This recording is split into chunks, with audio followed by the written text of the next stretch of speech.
Sign the divorce papers now, Elena, or I swear you'll walk out of here with no husband, no home, and no name. Elena had arrived at the law office believing she was signing the end of a marriage, but instead found a trap set to erase her dignity. Julian Wee, the husband who had once promised to protect her, stood silent while his family treated her like a poor intruder, too common to carry their surname. What no one expected was that, before the final signature, a powerful man from Keppel would walk into that room with a team of lawyers and call Elena his daughter in front of everyone. Sign the divorce papers now, Elena, or I swear you'll walk out of here with no husband, no home, and no name, said Eleanor Wee, her voice low, just loud enough to sound elegant and cruel, just loud enough to make the air in the room feel heavy. The law office occupied the top floor of a discreet tower in Raffles Place, with cool grey walls, dark teak furniture, expensive armchairs, and a long conference table where the end of a marriage was being treated like just another business transaction. Elena sat on the opposite side, her fingers cold on the gold fountain pen the clerk had left in front of her. Julian Wee, her husband of 3 years, remained standing by the window, impeccable in a dark grey suit, his jaw tight, his eyes avoiding hers. Cheryl Lim, the woman the society pages called a childhood friend of the family, smirked and murmured, "It's better to end this with some dignity, Elena. Dragging it out will only make it more embarrassing." Elena looked up, feeling her wedding band heavy on her finger, like a piece of metal with no history. "You don't get to demand dignity from someone while you're stepping on their neck," she replied, and the room fell silent for a second. Julian finally looked at her. "Don't turn this into a scene." Elena let out a joyless laugh. "A scene? I walked in here as your wife and I'm being treated like a thief." Eleanor leaned her body over the table. "You came into this family with nothing. You'll leave the same way." "I don't want your money," Elena said, her voice firm despite the lump in her throat. Cheryl touched Julian's arm with calculated intimacy. "Then sign. Prove it." Julian closed his eyes for a moment, as if that sweet word stung, but he said nothing to defend her. The document in front of Elena had too many pages for a simple divorce clauses, appendices, declarations of waiver, confidentiality terms, a dry list of obligations and losses that seemed written for someone with no lawyer, no family, and no courage. The Wee family's lawyer, a lean man named Mr. Cheong, pushed the papers a few centimeters towards her and explained with practiced calm, "You are merely declaring that there are no matrimonial assets to be divided, that you waive any future claims, and that you acknowledge you received sufficient support during the marriage." Elena gripped the pen. "Sufficient support? I worked for 2 years at the family foundation without a formal salary. I signed documents they wouldn't even let me take home to review, and I took care of Julian when he nearly collapsed during that boardroom crisis." Eleanor smiled without showing her teeth. "Volunteer work, my dear. You like to feel useful." Julian took a step forward but stopped. Elena noticed. It was always like this. He would start to react, then hide behind the prudence of the company, of his mother, of the Wee name. "Julian," she called, not pleading, just offering him a final chance to be honest. "You know this settlement isn't fair." He ran a hand over his face and replied, "It's better for everyone. You'll receive a sum sufficient to start over." "Start over where?" "In the rented room your mother had investigated. At the job, Cheryl made sure to block with a few phone calls." Cheryl's smile hardened. "Be careful with your accusations." Elena lowered her eyes to the paper and saw, in the margin of the last page, a phrase she didn't remember discussing with anyone: cessation of ancillary patrimonial rights. This wasn't just a divorce. It was something else. The tension mounted when the clerk asked for Elena's personal documents to verify the final signature.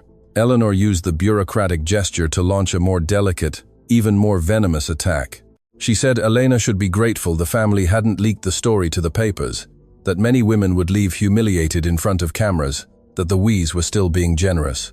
Cheryl added that Julian needed peace to rebuild his life, alongside people of his own caliber, and the phrase landed on the table like a shattered glass.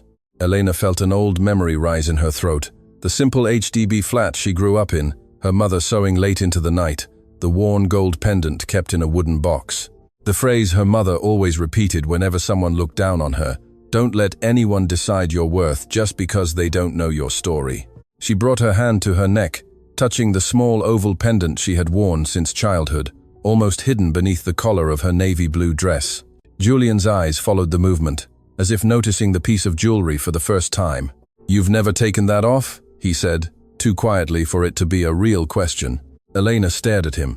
"It was the only thing my mother said I should never give away to anyone." Eleanor glanced away quickly, too quickly. It was a minimal gesture, but Elena saw it. Mr. Cheong saw it too, and coughed before pointing to the signature line.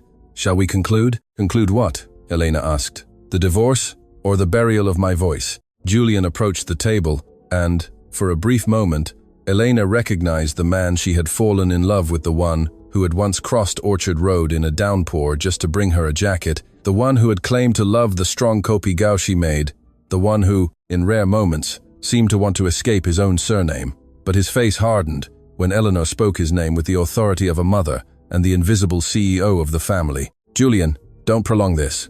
He took a deep breath. "Elena, sign. We'll talk properly later." The sentence hit her harder than any insult, because it promised a conversation he had already denied her for months. Elena remembered the nights she had tried to ask about Cheryl, about secret meetings, about the sudden changes to the foundation's contracts. He always said it wasn't the time, not the place, not a topic for her. Now, in that cold law office, the answer was clear. She had never been considered enough of a wife to know, only convenient enough to sign. "No," she said. The word came out small but firm. Cheryl let out a short laugh. "You think anyone is going to believe you?" Eleanor placed her hands on the table. "Without Julian, you have no access anywhere in this city." Elena looked at the pen, then at her husband. "Maybe, but I still have my signature. And today, it won't obey you." The silence that followed was broken by a discreet knock on the door. The clerk looked up, surprised, as no one else was expected in the private room. Mr. Chong frowned, annoyed by the interruption, but before he could protest, the door opened. First, a woman with graying hair tied in a low bun entered, wearing a white power suit and carrying a black leather briefcase. Then came two men in suits, both with professional lanyards and stern expressions. Last to enter was Marcus Go. He was over 60, his skin weathered by the coastal sun, his silver hair well cut, and he carried a presence that changed the temperature of the room. He didn't just look rich. He looked accustomed to being obeyed by banks, boards, and men who never had to ask for permission. Eleanor paled almost imperceptibly. Julian noticed and turned to his mother. "Do you know this man?" Marcus didn't wait for an answer. His eyes swept over everyone until they landed on Elena, and something in his firm expression cracked. He looked at the pendant on her neck, like someone seeing a beloved ghost return from the dead. The lawyer in white opened her briefcase and said, "No signatures will be collected in this room until we have reviewed the legality of this agreement." Mr. Cheong stood up. "With all due respect, this is a private meeting." Marcus took a step forward without raising his voice. "Private was my daughter's life before you people tried to steal it." Elena felt the world tilt. The word daughter shot across the room with more force than a scream. Cheryl's smirk vanished. Eleanor gripped the back of her chair. Julian stood frozen, his eyes locked on Elena, as if trying to fit the woman he thought he knew into this new, impossible reality. "Daughter?" Elena repeated, almost soundlessly. Marcus approached slowly, as if afraid of scaring her. "Your birth name was Elena Go. Your mother registered you with a different surname after they made us both believe different lies." She took a step back, her hand hitting the edge of the table. "No, my father died before I was born." The pain on Marcus's face was so real that even Julian seemed affected. "That's what they told you. They told me you hadn't survived."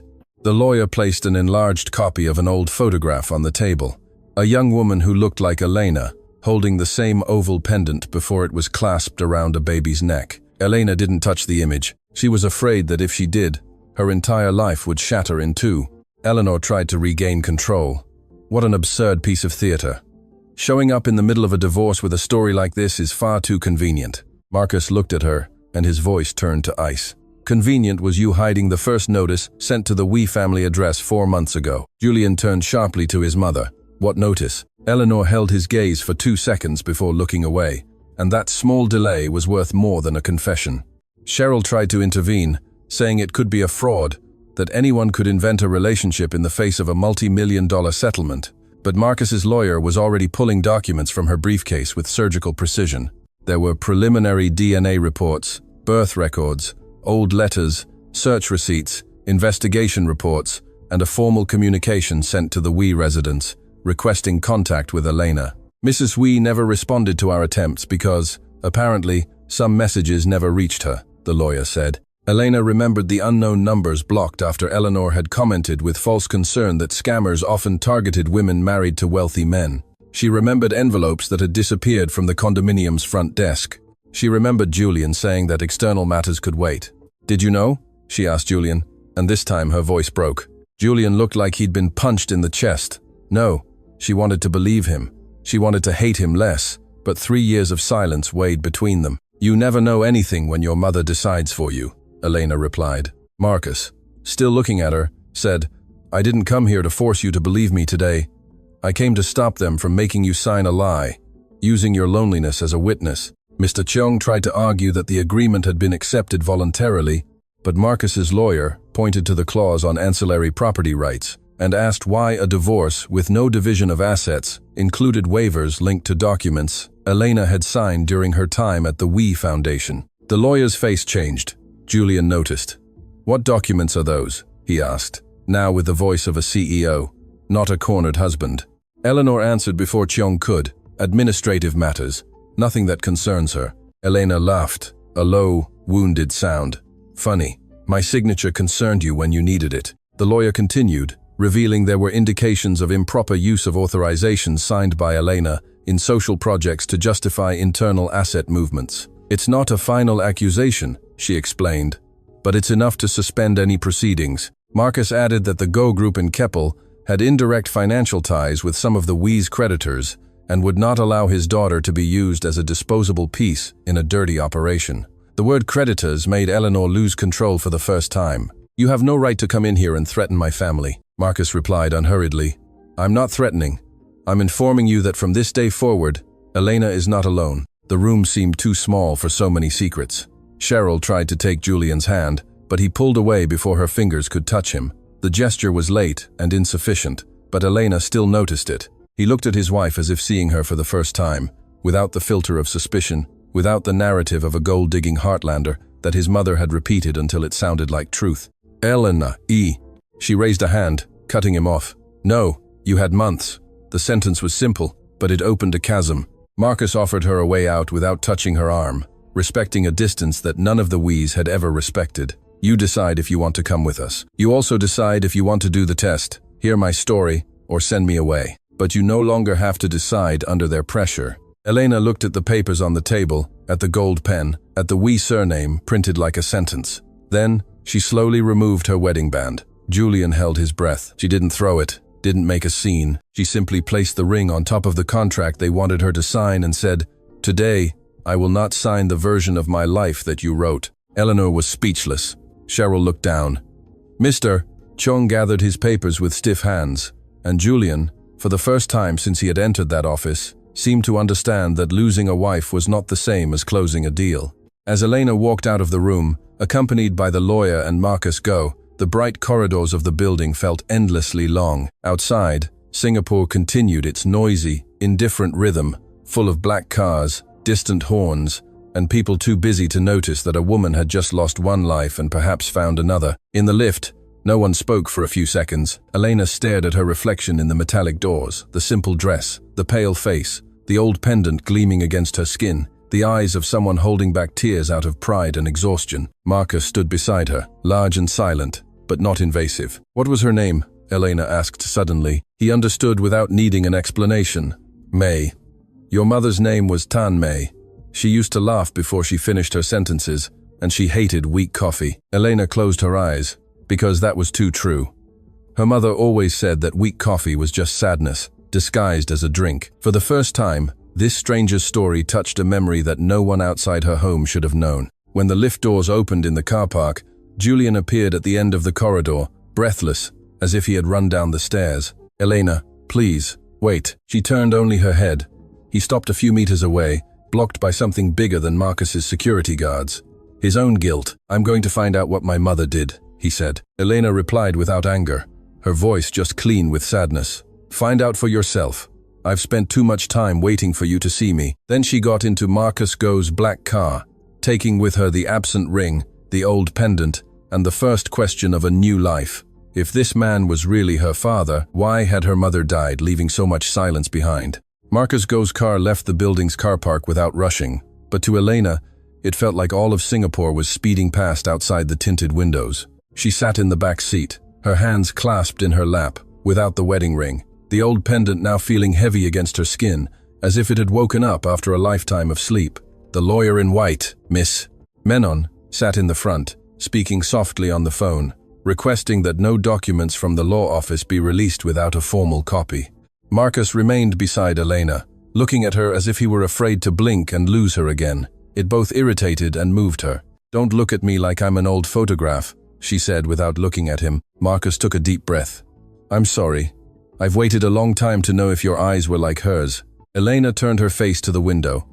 "My mother never spoke of you." His reply came after a hard silence. "Because someone made her believe that talking about me would put you both in danger."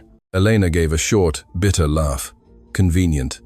First, I find out my marriage was a lie. And now my past is too." Marcus didn't try to touch her. He just took a small, worn photograph from his jacket pocket and placed it in the space between them. In it, a young Tan Mei was smiling on a beach in Sentosa, her hair caught in the wind, one hand resting on her still small belly. Beside her, a younger, lighter, almost unrecognizable Marcus. Elena stared at the image, feeling an old ache stir inside her chest. "She kept a wooden box," she murmured. "She never let anyone open it." Marcus closed his eyes. "I gave her that box." They went to a discreet hotel in the Marina Bay area. Not to Marcus's penthouse, nor some mansion behind high walls. Elena noticed the care he was taking. He didn't want to seem like he was taking over her life, even though he had just entered it like an earthquake. In the reserved suite, there was fresh coffee, water, fruit, and a table already set up with files, but no excessive luxury. Miss Menon opened the documents methodically and explained that Elena didn't have to decide anything that day. Not about the DNA test, not about the lawsuit against the Wheeze, not about Marcus. "You have the right to breathe before you respond to the world," she said. Elena almost smiled, because no one had granted her that right in years. Marcus stood by the window, looking out at the city, and began to speak in a low voice. He had met May in Keppel when she worked in a small shipping export office. They fell in love quickly, against the wishes of his family, who considered her too simple for a go. When May got pregnant, an internal crisis in his company took him to Indonesia for a few weeks. When he returned, he found his letters returned, an empty address, and the news, delivered by a former family employee, that May had died after losing the baby. Elena wrapped her arms around herself. "And you believed it?" He turned to her, and the shame on his face aged him more than the years had. "I was arrogant. I thought money could uncover any truth. But I looked in the wrong places, trusted the wrong people, and then I let guilt convince me I didn't deserve to find anything." Elena swallowed hard. "My mother sewed through the night to pay for my school fees. You were alive and rich, and I was counting coins to buy bread." Marcus lowered his head. "I know. That's the part no apology can fix." While Elena was listening to the story of the man who claimed to be her father, Julian Wee was returning to his family's office, feeling as though every corridor in the glass tower at Marina Bay Financial Center was watching his defeat. He had left the law office without being able to reach Elena, without being able to look his own mother in the eye, and without being able to ignore the word Marcus Go had planted in the middle of the room: daughter. In the main office, Eleanor was already meeting with Mr. Cheung and Cheryl, as if the crisis were just another damage control meeting. Julian walked in without knocking. "What notice did you hide from me?" Eleanor raised her face with rehearsed coolness. "Don't use that tone with me. I'll use whatever tone I want until someone explains why one of the biggest tokays from Keppel walked into my divorce, claiming my wife is his daughter." Cheryl approached, her voice overly sweet. "Julian, you're upset. This is exactly what they want. This woman could have planned the whole thing." He glared at her. "Don't call Elena this woman." The silence was immediate. Eleanor narrowed her eyes. "Now you're going to defend her? After everything she tried to do?" Julian threw a copy of the divorce settlement he had grabbed, before leaving onto the table. "What does cessation of ancillary patrimonial rights mean? Why was that in a separation document?" Mr. Cheung slowly took off his glasses. "A protective measure." "Protection against whom?" Julian asked. "Against Elena, or against what you did using her signature?" Eleanor walked to the office window, as if the view of Singapore could restore authority to her voice. She explained that the We Foundation had undergone internal restructuring, that Elena had signed administrative authorizations when she was still part of the family, and that none of it was illegal, merely sensitive. Julian listened with the patience of someone beginning to recognize a false language spoken within his own home. "You received a communication from the Go Group 4 months ago." Eleanor took half a second longer than she should have. "I received a preposterous letter, without any basis, asking for information about your wife. I thought it was extortion, and you didn't think it was necessary to tell me? You were trying to save the company from a crisis. I wasn't going to let some fantasy get in the way." Julian let out a dry laugh. A fantasy just walked into a law office with enough lawyers and documents to shut Cheong up. Cheryl, hurt at being ignored, changed her strategy. "Even if it's true, Julian, it doesn't change what Elena did. She got close to your family, joined the foundation, gained access to everything. Don't you see? Maybe she knew who she was all along." He looked at her with a dangerous slowness. "Elena spent 3 years wearing the same old pendant and taking the bus when we argued because she said she didn't want to depend on my driver. If she knew she was the heiress to Marcus Go's fortune, do you think she would have put up with half of what she did?" The question had no convenient answer. Eleanor finally turned, her voice hard. "Be careful, Julian. Guilt is an expensive emotion for someone running an indebted group." The word indebted hung in the air. Julian realized his mother regretted it the moment she said it. The We Group projected an image of solidity to the market hotels, properties, shopping centers, and a social foundation that appeared in business magazines as a symbol of family responsibility. But in recent months, he had seen incomplete reports, quietly renegotiated loans, and meetings he was invited to, too late. As the official CEO, he still discovered certain things after his mother. "What debt?" he asked. Eleanor's expression hardened. "Nothing you need to deal with today. I am the chief executive, and I built this." The line would have worked any other day. Not that day. Julian took out his phone and called Ken, his trusted CFO, asking for all reports on liabilities linked to funds from Keppel, shipping industry creditors, or structured operations in the last 5 years. Eleanor took a step forward. "You will not open our files to chase after a marital crisis." Julian put his phone away. "I won't have to. Because maybe my marital crisis is just the surface of the lie you've turned into corporate governance." Cheryl paled, as her father's name also appeared in some of the family's old operations. Julian noticed. Everything he hadn't noticed for years now seemed to be screaming at him in small gestures. Averted eyes, quick answers, well-rehearsed silences. And at the center of it all was Elena, sitting in the law office with a pen in her hand, about to sign her own destruction because he had asked her to. At the hotel, Elena agreed to listen to some documents being read but refused to sign any broad authorizations. Miss Menon seemed to approve of her caution. Marcus did too. This disarmed her a little. She had expected pressure, tears, dramatic promises, perhaps an attempt to buy her affection with a penthouse, a surname, a bank account. Instead, she received a folder of copies, an explanation about the parentage test, and the freedom to say no. "Why now?" Elena asked, sitting at the table with the photograph of her mother in front of her. "Why did you find me on the very day of my divorce?" Marcus leaned on a cane, which seemed more a symbol of age than a necessity. "Almost a year ago, an old domestic helper from the Tan family contacted my office. She said May had a living daughter and that the girl wore the Go family pendant. By the time we confirmed your name, you were already Elena We. We tried to contact you directly, but the messages vanished. When we learned about the scheduled divorce, Miss Menon requested a copy of the agreement through legal channels. The text alarmed us." Elena felt her stomach clench.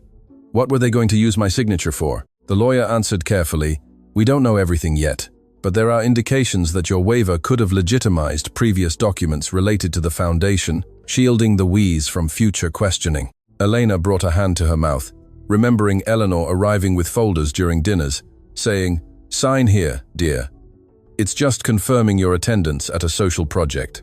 She remembered Julian, distracted, kissing her forehead without asking questions. "I was so stupid." Marcus straightened up. "No, you were surrounded by people who used your trust as a tool. That's different." The sentence should have comforted her, but it hit a deeper wound. Elena had always feared being seen as naive. During her marriage, she had tried hard to seem worthy of that world of fine wine glasses, old surnames, and conversations about investments that stopped when she entered the room. To avoid seeming like a gold digger, she refused expensive gifts. To avoid seeming weak, she hid her tears. To avoid seeming ignorant, she signed what they gave her after reading only the first page, too embarrassed to ask for explanations in front of impatient eyes. Now she discovered that her attempt to survive with discretion had been interpreted as permission. "I want to see everything," she said. Miss Menon nodded. "We'll go through it at your pace." Elena faced Marcus. "And if the test says you're my father, What do you expect from me? He seemed surprised by the directness of her question. Nothing immediate. Not love, not forgiveness, not a surname, a lie. Rich people always expect something when they open a door. Marcus took the blow without a quick defense. Then, expect this from me. I want a chance to tell you the whole truth. If, after that, you decide I'm just a stranger who arrived too late, I will still make sure no one ever uses your signature to hurt you again. Elena looked away, because it was easier to deal with cruelty than with patient reparation. She knew cruelty. Patience still scared her. Late that afternoon, Julian received the first encrypted reports from Ken and locked himself in his office. The Go name appeared more than once, but not directly as an enemy.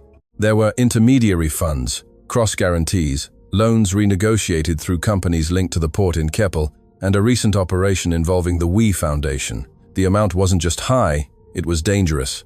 If the creditors demanded liquidation, the family would lose controlling interest in two key developments. Julian ran his hands through his hair, remembering his mother's words. Guilt is too expensive. Maybe she wasn't talking about emotion. Maybe she was talking about debt. In a separate folder, he found scanned authorizations signed by Elena. Some seemed legitimate. Others were dated when he knew she was out of town, visiting an old neighbor she called Auntie in Jurong. One signature, in particular, made him stand up.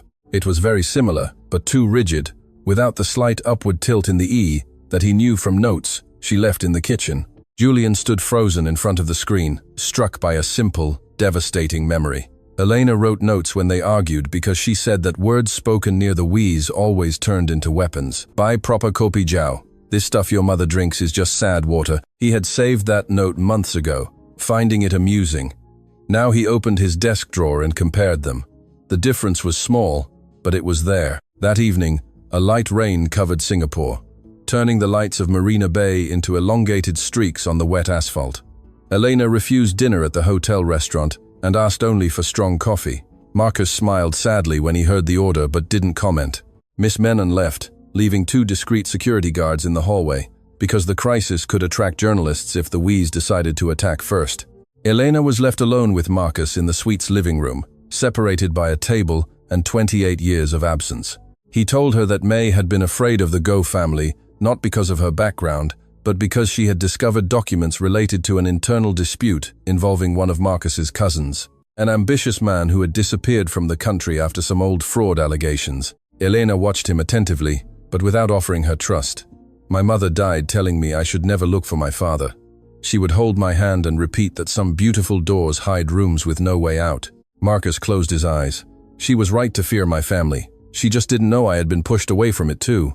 Elena squeezed the pendant. And Julian, he'll also say he was kept from the truth. Everyone always has an explanation after the wound is open. Marcus replied calmly, the difference is in what each person does after the truth comes out. That stuck with her. Because Julian had run after her in the corridor, yes.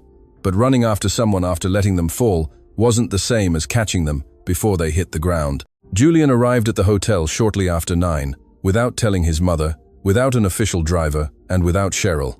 He was politely stopped at the reception by one of Marcus's security guards. He didn't make a scene, simply handed over an envelope with copies of the suspicious signatures and asked for it to be delivered to Elena. Tell her I didn't come to ask for forgiveness, he said, his voice hoarse. I came to deliver the first thing I should have given her from the beginning. Information. The message went up before he did. Elena opened the envelope in the presence of Marcus and Miss Menon, who had returned upon being called. Inside were 3 documents from the foundation, 2 likely forged signatures, and the old note she had written, used for comparison. Elena touched the paper of the note and felt an unexpectedly intimate anger. Julian had kept that. He had kept a joke about coffee, but hadn't kept his trust in her when she needed it most. Alongside the documents was a short message. I didn't know. That doesn't absolve me. I will find out who did this. Elena read it 3 times. Marcus watched in silence. Miss Menon analyzed the copies and said this could change their strategy. But Elena didn't respond. She walked to the window, watching the wet city below, and understood that her divorce was no longer just the end of a marriage. It was the beginning of an investigation that could bring down an entire family, including the man she still couldn't completely stop loving. After a long silence, she turned to the lawyer and said, "Prepare the test, and prepare the lawsuit. If they want to use my name, then now they're going to hear my voice." Marcus lowered his head, too emotional to smile. And on the other side of the city, Julian stared at the hotel from the pavement, knowing the door wouldn't open for him that night, but that the truth had finally started to crack the house of We. The next morning, before Elena had even finished her first coffee, her name was already spread across business gossip portals, like a stain growing with ex-wife of Julian We in Lost Heiresses scam, one headline read. Another insinuated she had planned the entire marriage to get close to the family's fortune. A third, more venomous one, described Elena as a young woman from a humble background who had deceived two business clans at once. She sat before the tablet screen without blinking, each word seeming to be written with Cheryl's smile. Marcus, standing by the suite window, received the news with the silent fury of someone who knew the weight of a well-funded smear campaign. Miss Menon read the articles with cool attention and said, "This didn't come out of nowhere. Someone fed them a prepared narrative, with enough details to seem like an investigation and enough gaps to avoid direct accusation." Elena slowly closed the tablet. "It was Eleanor. It was Eleanor," Elena repeated, and this time her voice didn't tremble. "Cheryl would take pleasure in humiliating me, but only Eleanor knows how to use shame as a strategy." The lawyer asked if Elena wanted them to issue an immediate response. Marcus already seemed ready to call half a dozen contacts, but Elena raised a hand. "No, I don't want to look like some newly discovered rich girl, crying behind her father."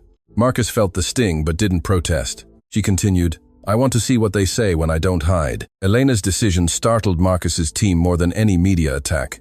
Miss Menon suggested a short, technical statement, saying only that there were legal inconsistencies in the divorce agreement and that the matter of parentage would be handled privately. Elena listened to it all and then asked to participate in the meeting with the experts, the lawyers, and the crisis consultant. When she walked into the hotel's private meeting room, still wearing the navy blue dress from the day before, with no jewelry other than her pendant, a few men stood up formally. She noticed the quick, appraising glances that so many wealthy people cast before deciding how much respect a person deserved. For the first time, she didn't lower her head. "Before any public statement," she said, sitting at the head of the table, "I want to know which documents have my signature and which might have been forged." A forensic handwriting expert explained that he would need the originals, but that the copies Julian had provided indicated significant discrepancies. Miss Menon opened another folder and revealed that the law office had confirmed the suspension of the divorce proceedings due to a formal contestation. "They're going to say I'm running away," Elena murmured. "They will," Miss Menon replied. "So, we will write that I am not running away from the divorce. I am refusing to sign a fraud." Marcus looked at her with restrained pride, but Elena didn't allow herself to soften. That pride was arriving too late to heal the girl, who once had to pretend it didn't hurt to wear worn-out shoes to a school for rich kids. Still, something inside her began to straighten. At the We group, the media attack had been received as a victory by Cheryl and a necessity by Eleanor. But Julian saw the maneuver as an unsigned confession. He walked into the meeting room where his mother was tracking the headlines alongside Mr. Chong and two PR advisors. "You leaked this," he said, without pleasantries. Eleanor placed her teacup on its saucer. "I protected our family. You publicly destroyed a woman who, until yesterday, was my wife. A woman who conveniently showed up as Marcus Go's daughter in the middle of a settlement." Julian threw enlarged copies of the suspicious signatures onto the table. "Explain these dates, Mr. Chong." The lawyer tried to intervene, but Julian cut him off. "Don't speak before my mother. I want to hear it from her." Eleanor looked at the papers, and for a second, her face showed exhaustion, not guilt. The foundation needed to close out some old agreements. Elena signed everything related to her image in the projects. She wasn't in Singapore on 2 of these dates. Cheryl crossed her arms. Maybe she forgot. Julian stared at her with controlled contempt. "Elena remembered the birthdays of employees my family called by their job titles, not their names. She wouldn't forget signing something for the foundation." Eleanor's expression hardened. "Are you letting a woman manipulate you?" "No. I'm finally using my own mind." The sentence wounded the room. Eleanor stood up slowly. "You don't understand what's at stake." Julian replied quietly. "Then tell me, because if I find out on my own, there might be nothing left between us but the surname." Eleanor didn't confess everything, but the crack widened. She admitted that the We Group was facing financial pressure since the ill-planned expansion of 2 coastal hotels, and that part of the debt was structured through funds linked to Keppel. She said the foundation had been used to shield social assets and maintain their public image while they negotiated with creditors.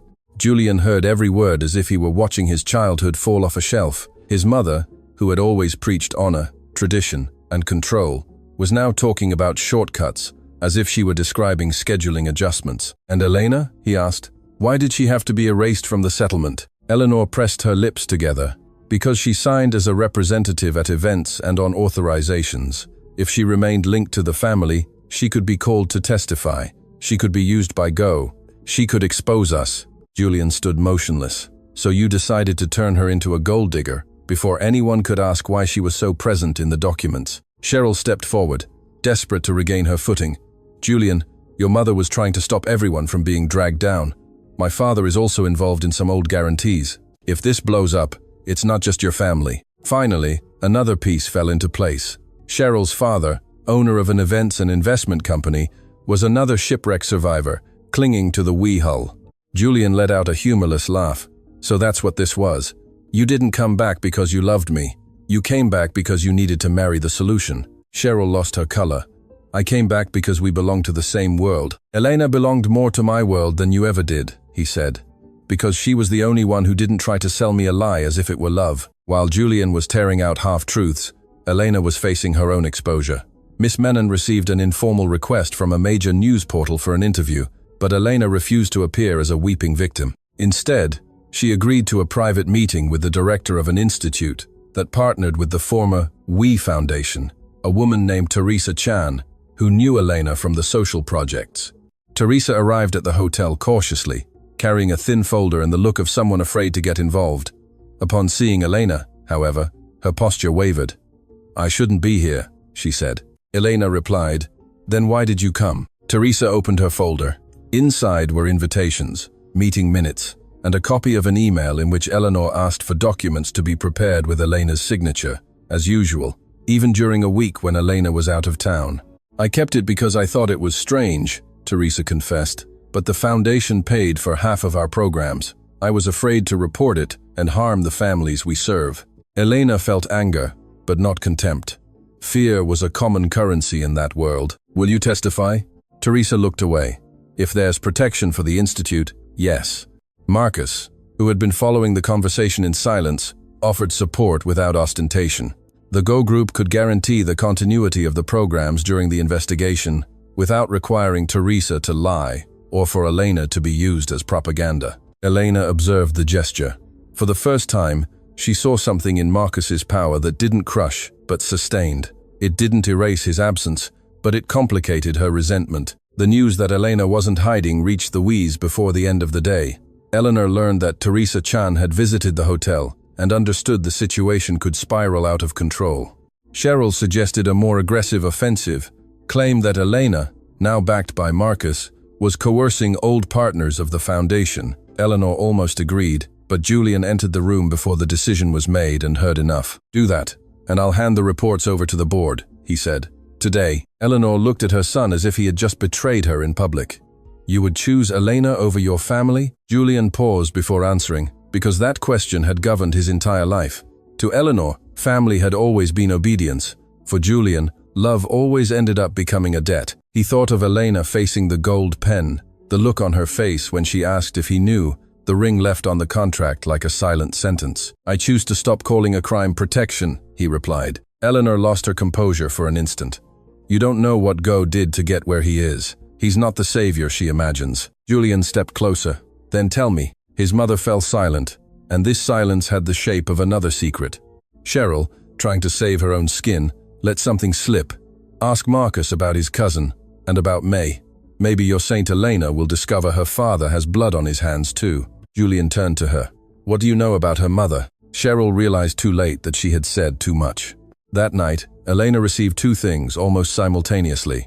The initial confirmation that the DNA test would be expedited, and an audio file sent anonymously to Miss Menon's office. The audio was short, with background noise, but the voices were clear enough. Eleanor was saying, "She'll sign because Julian tells her to. That girl still thinks love means obedience." Cheryl replied with a low laugh. "After the divorce, no one will want to hear her version." And Mr. Chung, more cautiously, warned, "If Go confirms the parentage, the agreement could be interpreted as coercion." Eleanor finished. "Then make sure she signs before that." Elena listened to it once without breathing. The second time, her hands started to shake. The third time, She asked them to stop, not because she was afraid of those people, but because the line about love and obedience had hit exactly where it hurt. Marcus, sitting at a distance, asked if she wanted to rest. Elena shook her head. I want to know who recorded this. Miss Menon replied they were still verifying the source. It could have come from someone inside the law office, or from someone in the family trying to protect themselves. Elena thought of Julian but dismissed the idea. She didn't want to owe him her defense. Not yet. Use the audio only when necessary, she decided. I don't want to win by looking like someone saved me at the last second. Marcus spoke gently. Sometimes, accepting evidence doesn't diminish your strength. Elena looked at him. I know. But for 3 years, accepting help meant accepting control. I'm trying to learn the difference. The difference came to Julian like a blow a few hours later. When Ken sent him a deeper report on the foundation, among the attachments, transfers, and image rights contracts, was a series of documents signed in Elena's name approving events that never happened as described. Some of the funds had been used to cover expenses for companies linked to Cheryl's father. Another portion was connected to debt renegotiations with funds that indirectly answered to a holding company in Keppel. Julian scanned the dates and felt his guilt transform into something more active, more painful. He hadn't forged any signatures, but he had created the perfect environment for everyone to believe Elena wouldn't ask questions. Whenever she tried to join a conversation, he'd say it was complicated. Whenever she was suspicious of Cheryl, he'd say it was insecurity. Whenever Eleanor belittled her, he'd say his mother had a tough way, but a good heart. Julian closed his laptop and called Miss Menon, using the number from the envelope delivered to the hotel. When she answered, her voice was sharp. If you're calling to negotiate for forgiveness, you've called the wrong person. He took a deep breath. I'm calling to provide access to the foundation's internal files. There was a silence. Why? Julian looked out at the city through the dark glass. Because my wife is not going to take the blame for crimes she didn't commit. And because if I say that to her now, she has every right not to believe me. The secret meeting between Julian and Elena's team took place in a neutral boardroom in a business center, without her initial presence. Miss Menon demanded traceable copies, formal authorization, and a written statement that Julian was providing the files without any promise of a marital settlement or personal benefit. He signed everything without argument. When Elena found out, she was furious. He thinks he can show up as the hero now. Miss Menon replied firmly. Not according to the documents, no. He was careful to ensure this wasn't presented as a favor. Elena hated her own confusion. Part of her wanted to despise Julian for being too late.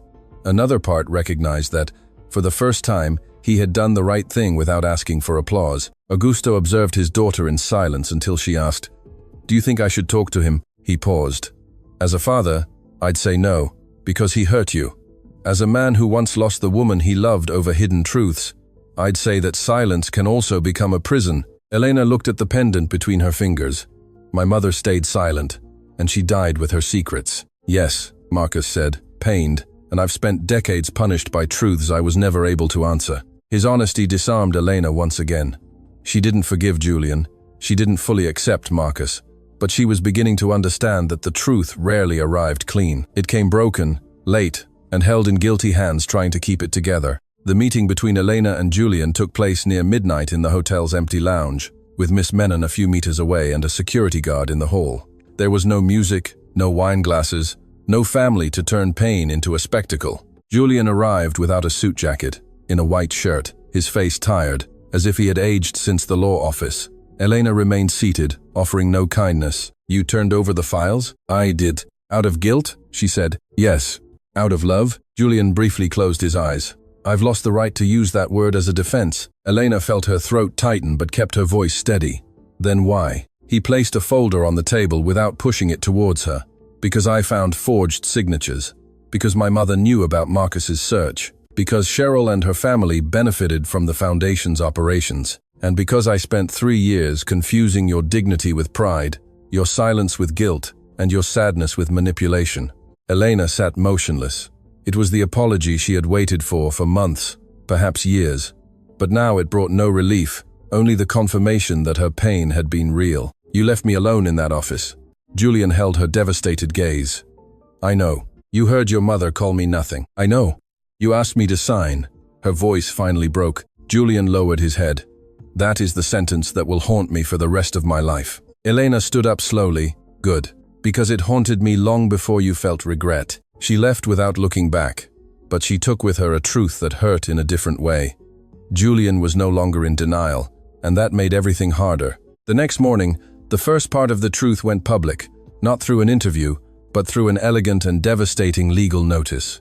Miss Menon informed the press that Elena was contesting the divorce settlement due to evidence of coercion, improper use of her signature, and an attempted waiver of patrimonial rights linked to unexplained documents. The notice didn't mention her parentage with Marcus as a spectacle, only confirming that a private procedure was underway. A few hours later, Teresa Chan agreed to testify.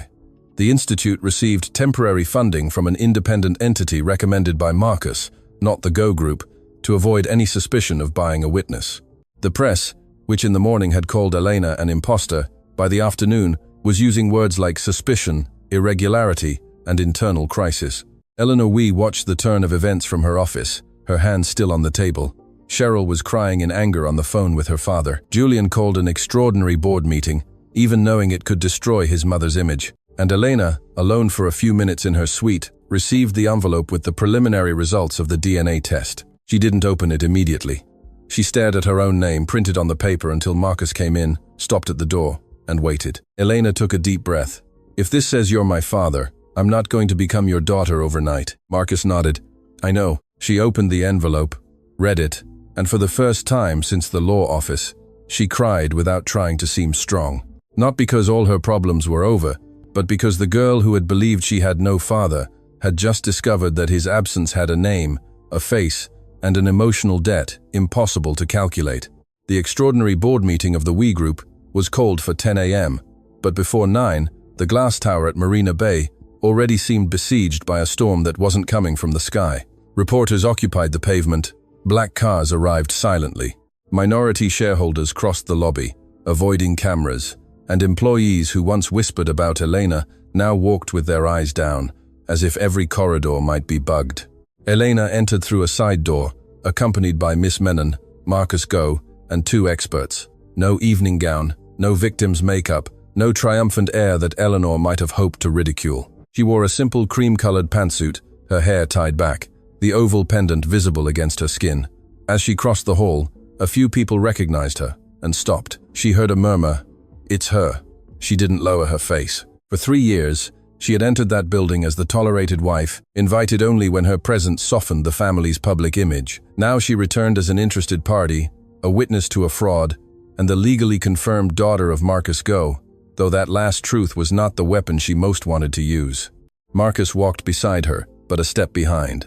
The gesture was small and powerful. He wasn't pushing her forward like a rediscovered trophy. He was allowing her to occupy her own space. Elena noticed and felt her chest tighten, not with weakness, but with recognition. Maybe fatherhood didn't start with blood. Maybe it started when someone powerful chose not to take up the space that was yours. In the boardroom, Eleanor Wee sat at the head of the table, dressed in navy blue, discreet jewelry, her expression intact. Julian occupied the side of the table, distant from his mother and from Cheryl, who appeared with her father, Alan Lim, a man with a practiced smile and nervous eyes. Mr. Chung kept a closed folder in front of him, paler than he had been at the law office. When Elena entered, Eleanor lifted her chin. "This is an internal meeting, not a stage for marital resentments." Elena didn't respond immediately. She walked to the chair reserved for her, placed her briefcase on the table, and only then said, "It was precisely by confusing internal matters with my life that you all ended up here." An older board member called for objectivity. Miss Menon took the floor and explained that the contestation of the divorce had revealed clauses incompatible with a standard separation agreement, especially Elena's waiver of ancillary patrimonial rights, a term linked to authorizations and documents from the We Foundation. Eleanor smiled without humor, an opportunistic interpretation. Elena opened her briefcase and took out the first page. "Then let's save the interpretation for later. Let's start with the dates." Her voice wasn't loud, but it cut across the room. She showed 3 documents supposedly signed by her in Singapore, while travel records, messages, receipts, and witness testimony placed her in other cities. One of the board members leaned in for a better look. Julian didn't take his eyes off Elena. He knew this woman wasn't here to be saved. She was here to reclaim the authorship of her own name. The first impact came with the preliminary handwriting analysis.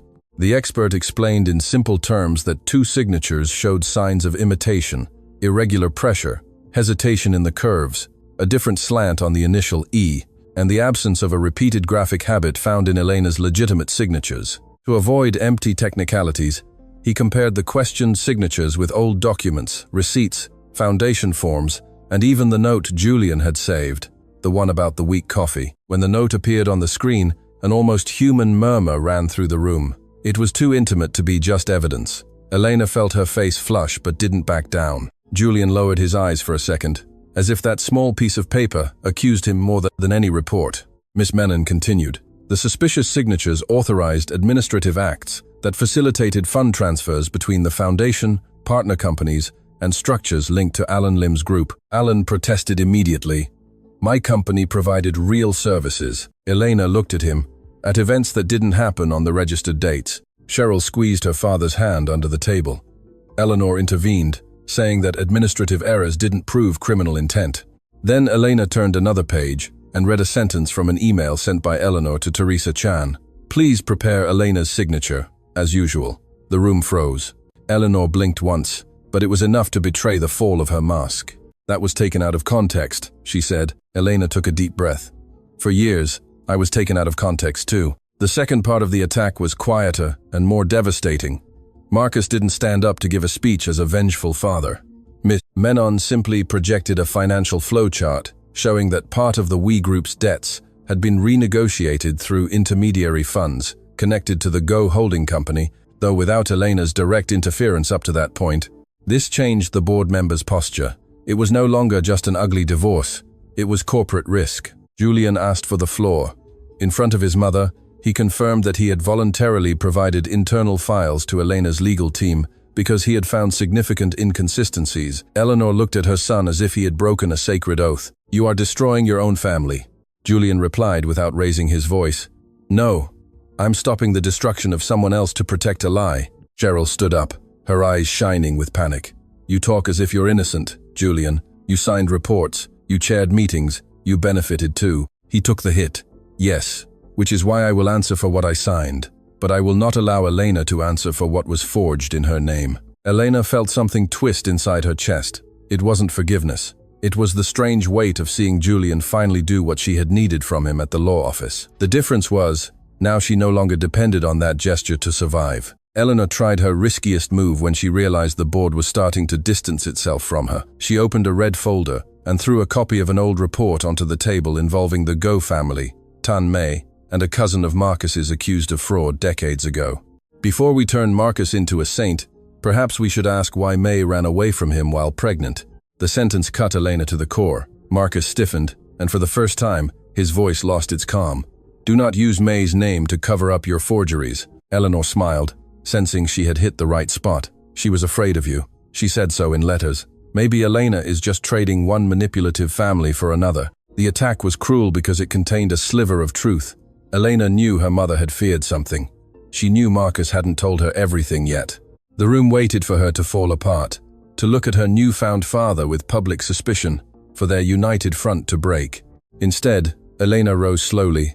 My mother was afraid, yes, she said, and I will want to know every detail. But her fear didn't forge my signature at this group. Marcus's past didn't write that divorce settlement. My family's pain does not authorize you to use my name as a cover for your debts. Eleanor was silent. Elena continued, now looking at everyone. I'm not here today to prove my father is perfect. I'm here to prove that I am not disposable. Then Miss Menon played the audio. Not the whole thing, just the necessary excerpt, authorized by preliminary analysis and preserved for formal submission. Eleanor's voice echoed through the room. She'll sign because Julian tells her to. That girl still thinks love means obedience. Then came Cheryl's low laugh and Mr. Cheong's warning about the Go parentage making the settlement dangerous. No one moved until the recording ended. Julian clenched his hands on the table so tightly his knuckles turned white. Elena didn't look at him. She kept her eyes on Eleanor. For the first time, the matriarch had no immediate response. Cheryl tried to claim the audio was illegal, manipulated, out of context, but her own recorded voice seemed to laugh at her. Alan Lim stood up, saying his family wouldn't participate in a farce, and was stopped by a board member's question. Did the Lim companies receive payments from the foundation for events that were not held? The man fell silent. Julian called for the immediate launch of an independent audit, the temporary removal of Eleanor from any executive function, and the preservation of all Foundation archives. The motion caused a stir, but the fear of creditors and the weight of the evidence swayed the board. Eleanor looked at Julian, not as a mother, but as an adversary. "You will regret this." He replied sadly, "I already do, just not for the reason you think." Eleanor's removal didn't happen with screams, but with votes, signatures, and a coldness that suited the world she herself had built. 2 board members tried to soften the decision, calling it a strategic leave of absence during the investigation. Elena recognized the elegant language used to mask a fall from grace. Cheryl completely lost control when she realized Julian wouldn't protect her. She approached him during a break in the meeting and whispered, loud enough for Elena to hear, "You're throwing everything away for a woman who doesn't even want you anymore." Julian looked at Cheryl as if finally seeing the emptiness behind a pretty face. "I'm not doing this for her to come back. I'm doing it because she should have been defended sooner." Cheryl laughed, wounded. "You think that makes you noble?" "No," he replied, "just less of a coward than I was yesterday." Elena turned her face to hide the impact of his words. Cheryl then tried to attack the last thing she had left. "She'll choose her millionaire father and let you sink with your mother." Elena walked over to her. She didn't raise her hand, didn't make a scene. She didn't need to. "I didn't choose a millionaire father. I chose to stop asking for respect from people who profit from my humiliation." Cheryl opened her mouth, but no words came out. The woman who had mocked her at the law office discovered too late that Elena's dignity didn't depend on any surname. After the meeting, Julian found Elena in a quiet corridor near the windows overlooking the grey city. Marcus and Miss Menon were a few meters away, talking to the auditors.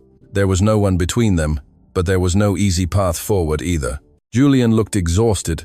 "I should have done this sooner," he said. Elena replied without softening, "Yes." He accepted it.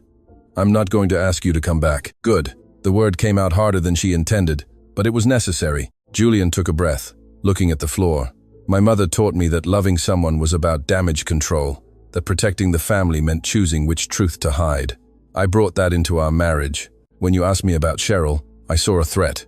When you asked about the Foundation, I saw distrust. When you were hurting, I called it drama, because admitting it was pain would have forced me to act." Elena felt her eyes burn but didn't let tears decide for her. "You're right, and acting now doesn't erase what happened." "I know." He took a small key from his pocket. "It's for the house where your things are stored. I had the locks changed after I found out my mother had access. No one will touch anything of yours, not even me." Elena took the key without her fingers touching his. That belated care was painful. "Thank you for the information." Julian felt each formal word like a deserved punishment. When she walked away, he didn't call after her. For the first time, Julian Wee let Elena go without trying to turn her departure into an abandonment. Later, at the hotel, Elena finally asked Marcus for the part of the story Eleanor had tried to use as a weapon. They stood on the suite's covered balcony, with Singapore lit up below and the distant sound of rain against the glass. Marcus looked older than he had that morning. He told her that his cousin, Caesar Go, had embezzled funds from port operations and used May's name on forged documents to hide transfers. May discovered it and tried to warn Marcus, but was intercepted by people loyal to Caesar. When Marcus traveled to resolve a manufactured crisis, Caesar convinced May that the Go family would accuse her and take the baby. She fled, pregnant, with the help of a friend. Afterwards, Caesar brought Marcus the false news that May and the child had died. "Why did you never suspect him?" Elena asked, her voice bitter. Marcus didn't shy away from the shame. "Because he was family. Because I was young, proud, and I thought betrayal always came from the outside." The phrase made Elena think of Julian. Different families, same blindness. "My mother died in fear," she said. Marcus nodded, his eyes moist. "And I will carry that forever." Elena held her pendant. "I can't forgive you today. I didn't ask you to, but I can do the final test. I can hear the rest. I can see Keppel." Marcus closed his eyes, as if that small opening were a greater victory than any business deal. "That is already more than I deserve." The next morning, the independent audit was officially announced. Eleanor Wee was temporarily stepping down from her role as chair of the advisory board. The Foundation's activities would be suspended and reviewed by an external team. Alan Lim's companies came under contractual investigation. The press changed its tune so quickly. Elena felt nauseous. The imposter became a possible victim. The ambitious ex-wife became a discreet heiress. The humiliated woman became the centerpiece of a corporate crisis. She refused all interview requests. Instead, she recorded a short statement, without tears or smiles, alongside Miss Menon, affirming that she would cooperate with the relevant authorities and that her priority was to prevent social projects from being destroyed by the mistakes of those who managed them. She didn't mention Julian. She didn't mention forgiveness. She didn't mention revenge. But at the end, she said a sentence that everyone repeated: "My name will no longer be used in silence." Marcus watched the recording with quiet pride. Julian watched it alone in his empty office and cried for the first time since he was a teenager, not because he had lost an heiress wife, but because he understood that he had perhaps only truly known Elena the moment he could no longer have her by his side. That night, Elena returned to their old house, accompanied only by a security guard and Miss Menon. Julian had kept his promise. The lock was new, her clothes were untouched, her books were still on the shelves, and her mother's wooden box was on the dressing table, showing no signs of being tampered with. Elena ran her fingers over the lid, feeling that all paths led back to that box. Inside, she found letters she had never had the courage to read in full, photographs of a young May in Sentosa, and a yellowed envelope with her name written in her mother's hand. She opened it slowly. The letter didn't explain everything, but it said enough to break another lie. "My daughter, if you ever meet Marcus, do not give him your pain before you have heard his truth. I ran because I was afraid, but his love for us was not the lie. The lie was what they did with that love." Elena sat on the edge of the bed, the letter trembling in her hands. She didn't notice when she started to cry. Miss Menon waited in silence, as she had promised from the beginning. Outside, Singapore continued to sparkle with its elegant cruelty. But inside that room, between a removed ring, an old pendant, and a late letter, Elena understood that the most important battle wasn't defeating the Wheeze. It was reclaiming her own story without letting the pain choose for her. Keppel greeted Elena with a scent of the sea that she knew without knowing from where. Marcus's car moved down wide avenues, past old shophouses, bright facades, restored warehouses, and stretches where the port appeared in the distance like a living industrial memory, full of cranes, containers, and ships that seemed to carry too many stories. Elena sat in the back, her mother's wooden box on her lap, the oval pendant resting against her chest. There were no cameras, no reporters. Marcus had refused to turn her arrival into a spectacle, though some of the press were already calling Elena the Lost Go heiress. She hated that title, lost, as if she had wandered nameless until a rich man found her. Her identity had been forged by Tan Mei, a woman who sewed at night, made strong coffee, paid bills late, and taught her daughter to lift her chin even when the world mistook silence for weakness. Noticing Elena's gaze on the port, Marcus said, "Your mother liked to come here in the late afternoon. She said ships were proof that departures could also bring someone back home." Elena clutched the box. "She said that?" He gave a sad smile. "She did. And I, in my arrogance, thought it was too much poetry for a city of business." Elena looked out the window. Maybe she knew that business without poetry just becomes calculation. Marcus nodded, accepting the lesson like someone who had arrived late to many truths. The Go family home was not the cold mansion Elena had imagined. It was in an elevated area with a view of the sea, with light-colored walls, large windows, and a garden of old trees that filtered the afternoon light. There was luxury, yes, but also signs of an interrupted life. A music room that had been closed for years, a library with photographs turned face down, a bedroom too perfectly preserved not to betray guilt. Marcus didn't take her to the office first, or to the family's trophy room. He led her to a veranda where May appeared in several old photos, laughing with the wind in her face, holding a coffee cup, or arguing with Marcus about something the caption didn't say. Elena touched a frame gently. "You kept everything?" Marcus replied quietly.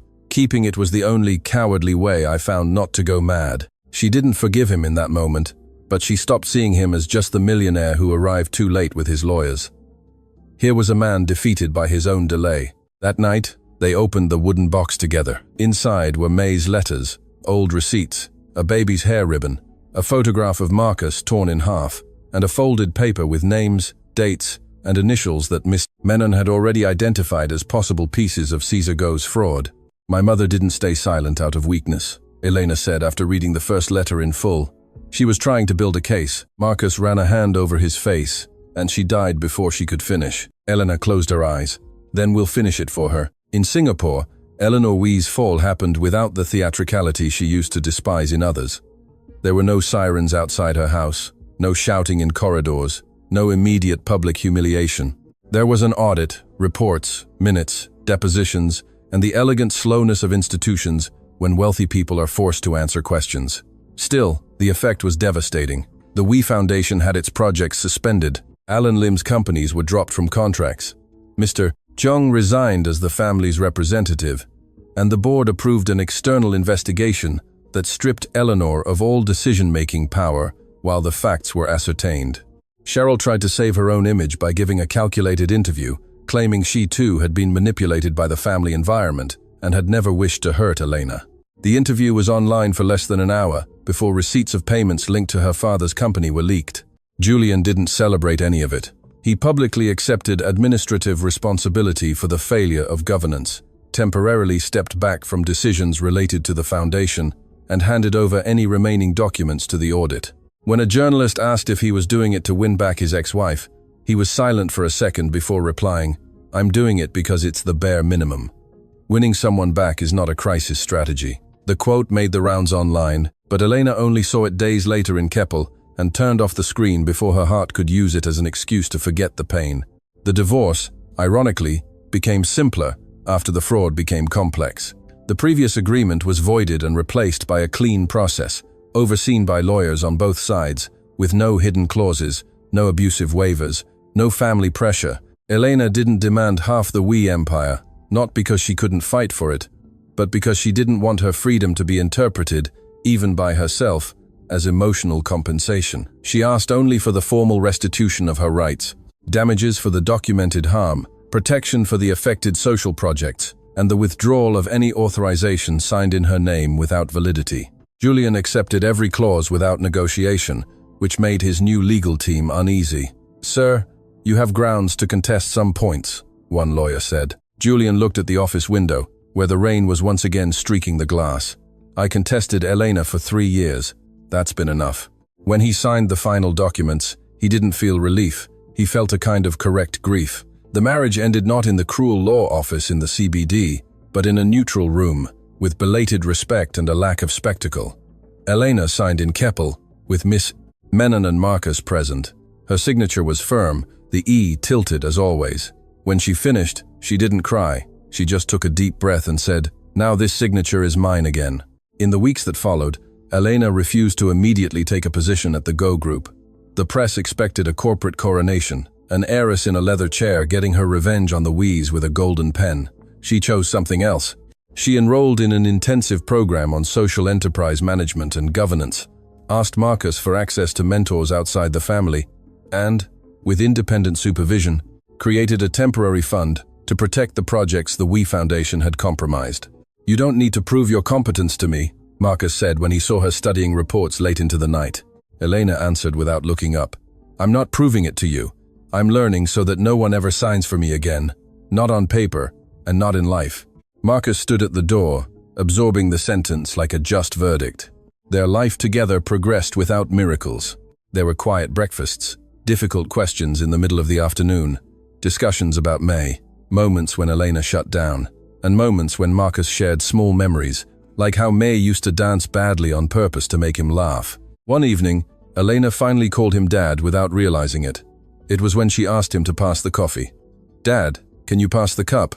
The word hung in the air between them. Marcus didn't answer immediately, just handed her the cup with trembling hands. Elena pretended not to notice, but for the first time, she didn't want to take the word back. Julian went to Keppel 2 months later, without notifying the press, without extravagant flowers, without an official car. He brought only a folder with the latest audit update and a handwritten letter. Marcus received him in the office of the Go House, with the polite coldness of a father who still saw all of his daughter's tears in the man before him. "If you came to ask me to intercede for you, you've wasted your trip," he said. Julian took the hit. "I came to ask for permission to deliver these documents to Elena, not to see her, if she doesn't want to." Marcus studied his face for a few seconds. "You understand that she owes you nothing?" "I understand.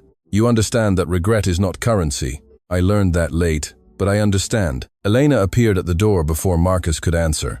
She was wearing light-colored trousers, a simple shirt, her hair loose from the veranda's breeze. Seeing her, Julian stood up but didn't move forward.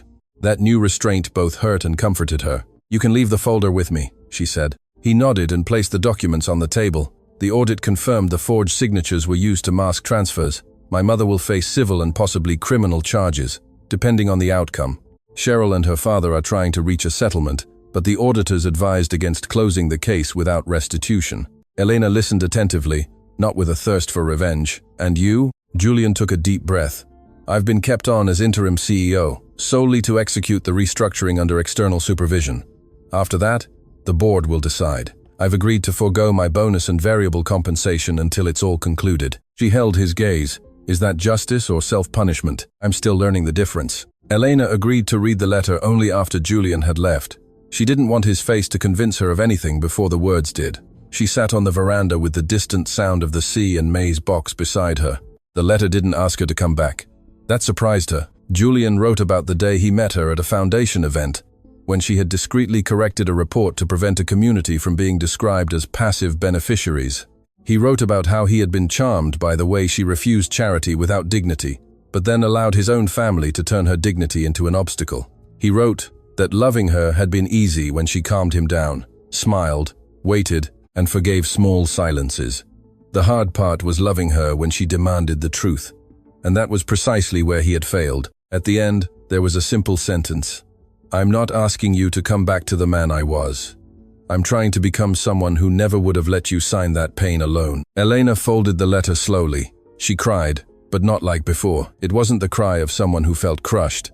It was the cry of someone who recognized that true love could exist alongside a real wound, and that choosing calmly was the opposite of weakness. Marcus found her later, still on the veranda, and asked if she was all right. Elena replied, I don't know, but for the first time, that doesn't scare me. The final confrontation with Eleanor took place at a mediation hearing related to the civil damages. The matriarch appeared without flashy jewelry, her face firm, but the months had stripped her of her invincible gleam.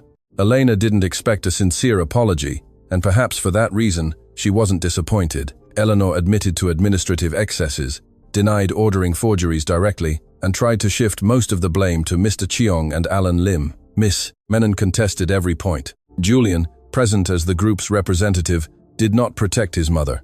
When Eleanor realized her son would not lie for her, her voice finally broke.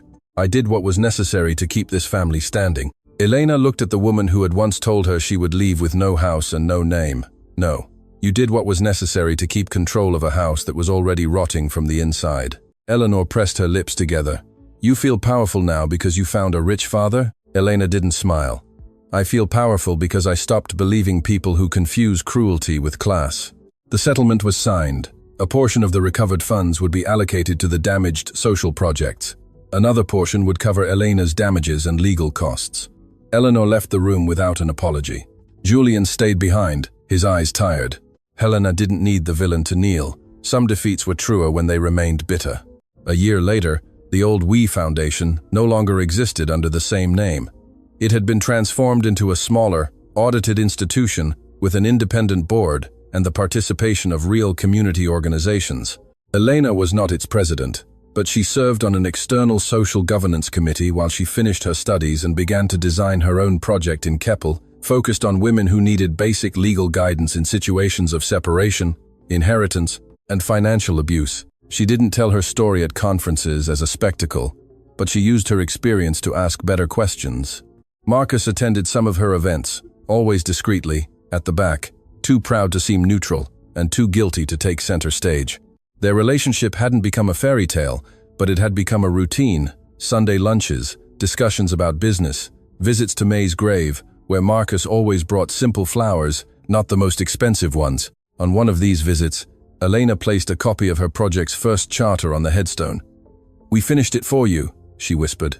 The Keppel wind moved through her hair, and for a moment, she could almost hear her mother's laugh before the end of a sentence. Marcus cried beside her without hiding it. Elena held his hand, not to erase the past, but simply not to leave him alone in it. Julian re-entered her life gradually, like someone who had finally learned to knock before entering. First, he sent a report on the restitution. Then he asked for permission to anonymously donate a portion of his income to Elena's project. She refused the anonymity and accepted the donation only if it came with no strings attached, no plaque, no speech. He accepted. Months later, they met at a simple cafe near the beach, far from the restaurants where the elite faked spontaneity. Julian arrived first, ordered strong coffee, and didn't comment on how it reminded him of her. Elena noticed anyway. You still hate weak coffee? He asked. More than certain lies, she replied, and they both smiled for the first time without the smile negating anything. They talked about work, about Marcus, about his mother, who was responding to the lawsuits in proud silence, about Cheryl, who had left Singapore after her family's contracts collapsed. Only at the end did Julian say, "I still love you." Elena stirred her spoon slowly. "I know." He accepted the answer without rushing. "I'm not going to ask for anything today." She looked out at the sea beyond the window. "Good, because I don't want to go back to the marriage we had." Julian looked both hurt and serene. "Neither do I." Elena turned her eyes back to him. "But maybe, one day, I'll be open to meeting the man you're trying to become." The hope on his face was so restrained that it didn't scare her. Months later, the divorce was finalized. The lawsuits were following their course, and the names that had once tried to erase Elena no longer had power over her signature. She didn't go back to being Elena Wee, nor did she fully transform into Elena Go, as the press wanted. She began to sign her name Elena May Go, uniting the mother who raised her with the father who found her too late. At the official launch of her institute in Keppel, Marcus spoke for less than 3 minutes, exactly as she had asked. Julian stood at the back of the room, invited not as a husband or a savior, but as someone who had learned to make amends without demanding a reward.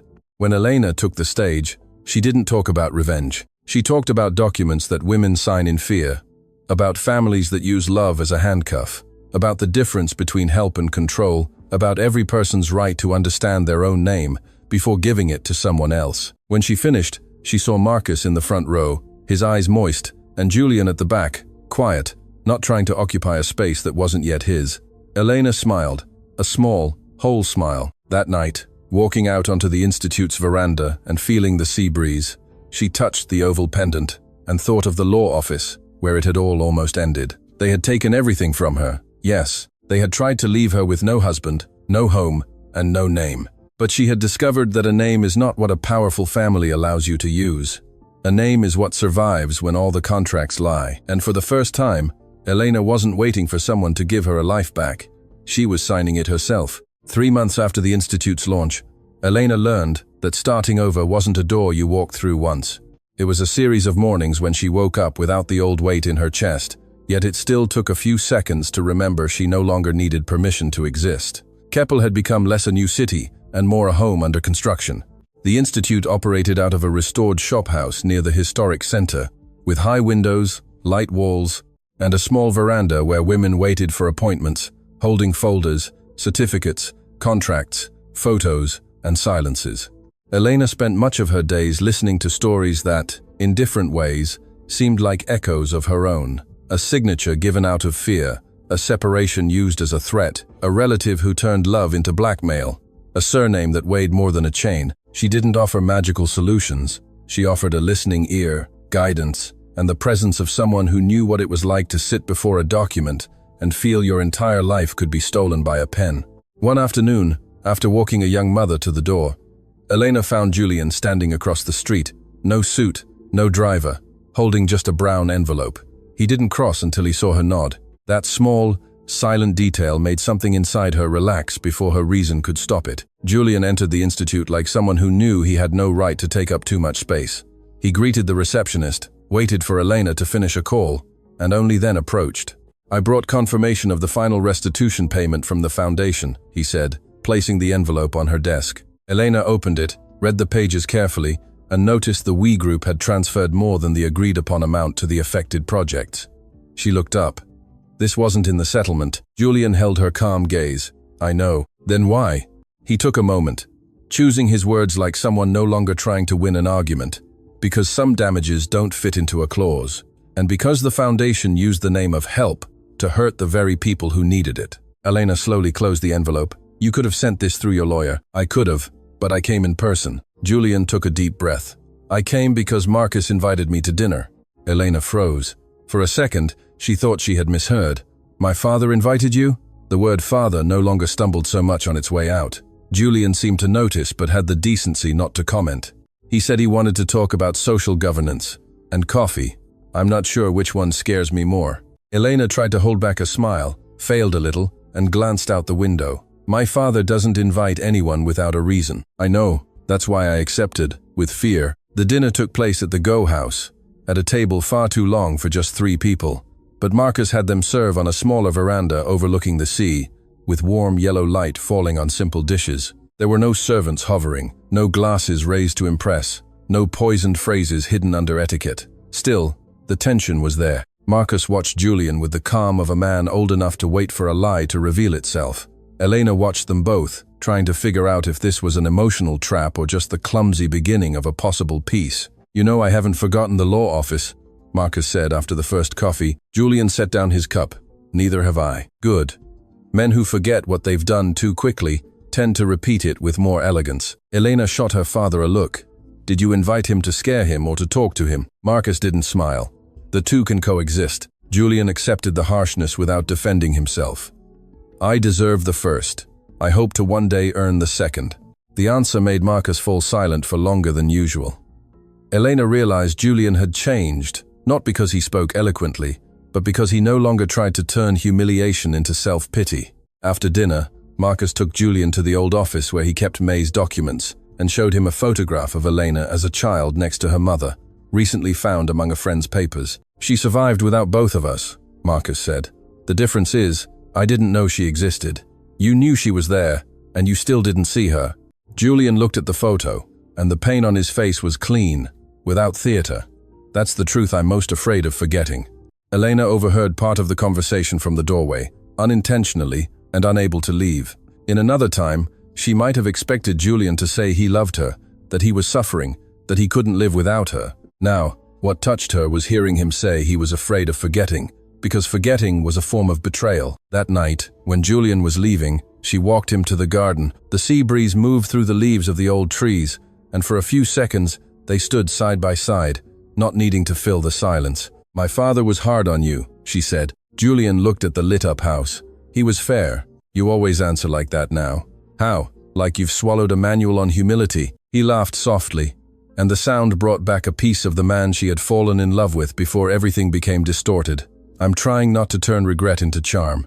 It's harder than it looks." Elena smiled for real this time, but the smile passed quickly.